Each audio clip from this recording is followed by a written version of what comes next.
Thank you very much, Mr. Chairman. What's happening in our country right now is a tremendous acknowledgement of the disparities that have existed in our country for far too long.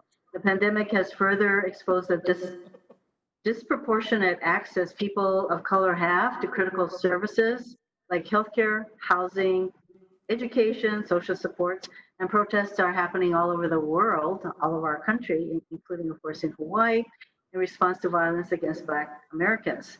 And we're at a time in our country when we can't just go back to doing things as usual. And if ever there was a time to have some kind of reckoning to move us forward, this is it.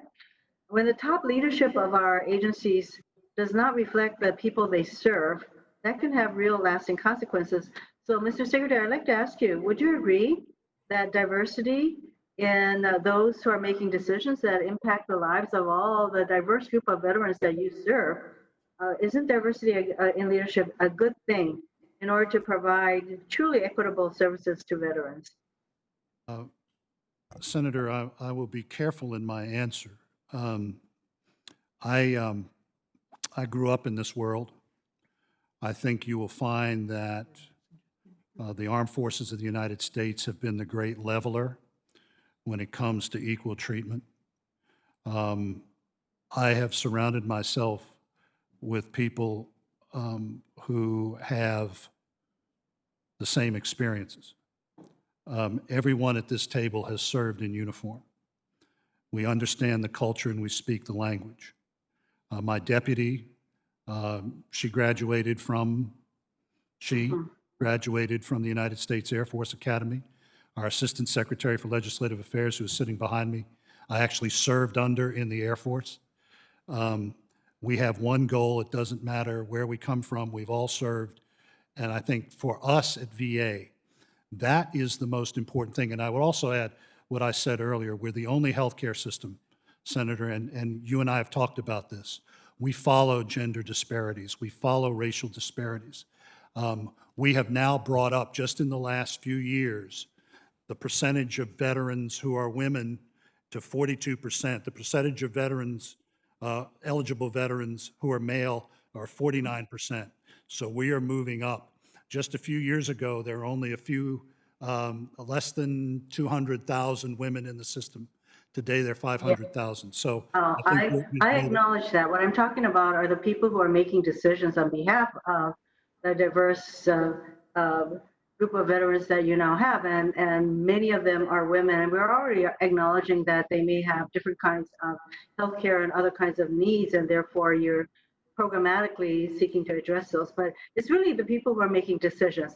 Let's face it, I am not disparaging anybody who's in the military, by the way. And there should be an acknowledgement that we all have implicit bias.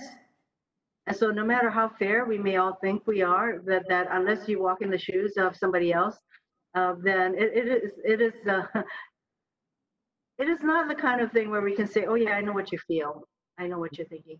So this is why I would say diversity in leadership is important. I do have a question for you before I run. I'll just say my deputy, she served 30 years in the Air Force, and I think that's a testament to how far VA has advanced along the lines that you said.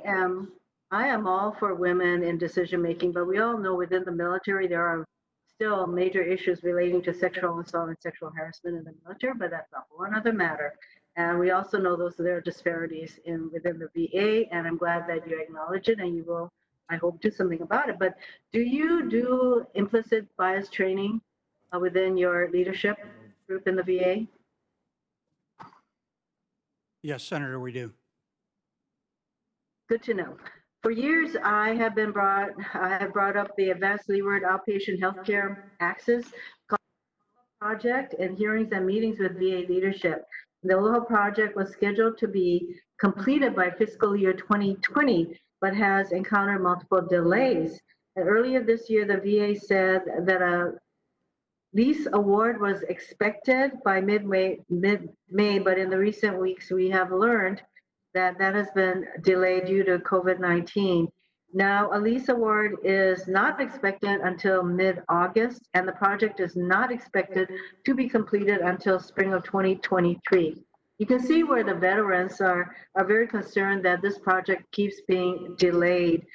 Can you explain to me what exactly is causing yet another delay and how VA is working to address it and could you provide a detailed timeline for the Aloha project so that I can let the veterans in Hawaii know when they can expect this Yeah. facility to be built?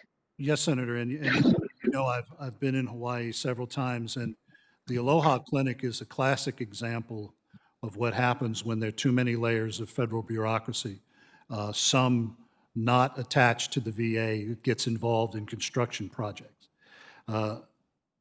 This is a problem that I will bring to the chairman, and I think I've mentioned it to Senator Tester as well.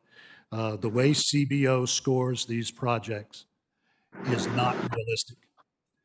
The other thing that I will bring to the chairman is that for projects like the Aloha Clinic in Hawaii, which have stopped and started because of CBO and GSA bureaucracy, we want to give more flexibility to the department and to the leaders on the ground to be able to engage in these contracts that reflect the situation in Hawaii and not a one-size-fits-all. So I take your point. You're absolutely right. And we are working on providing this committee with hopefully some legislative solutions so what happens in Hawaii doesn't happen again.